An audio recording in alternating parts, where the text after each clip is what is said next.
નમસ્કાર વિદ્યાર્થી મિત્રો, જો એક સરસ મજાનો પ્રશ્ન તમને સ્ક્રીન ઉપર આપેલો છે. ચાલો આપણે આ પ્રશ્નની સમજૂતી આજે મેળવીએ. પ્રશ્નમાં કંઈક રકમ આપેલી છે કે 6,54,872 માં 4 અને 7ની સ્થાન કિંમતનો તફાવત જણાવો.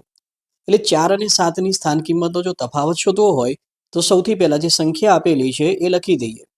6,54,872. આપેલી સંખ્યામાં હવે આપણે શું કરીશું તો 4 અને 7 બંનેની સ્થાન કિંમતો શોધી લઈએ. તો 4 જે છે ને એ કયા સ્થાન ઉપર છે? હજારના સ્થાન ઉપર, એટલે એની સ્થાન કિંમત કેટલી થશે તો 4000.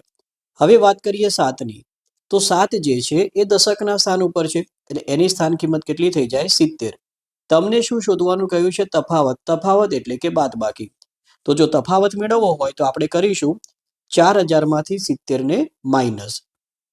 4000 માંથી 70 ને માઇનસ કરીએ એટલે આપણને જવાબ મળે છે 3930. એટલે કે આ પ્રશ્નનો જે સાચો જવાબ છે એ થઈ જશે ઓપ્શન સી.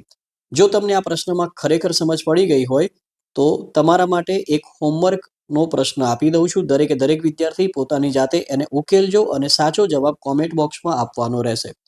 ચલો, તો હોમવર્ક માટે રકમ અહીંયા લખી રહ્યો છું. એક સંખ્યા છે 15,375.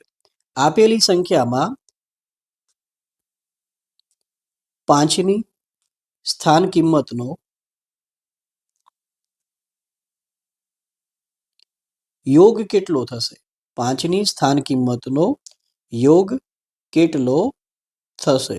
જુઓ, જાણી જોઈને ઓપ્શન નથી આપતો. તમે બધા હોશિયાર છો. આની સરસ મજાની ગણતરી કરી અને જે પણ જવાબ આવતો હોય એ કોમેન્ટ બોક્સમાં લખવાનો છે.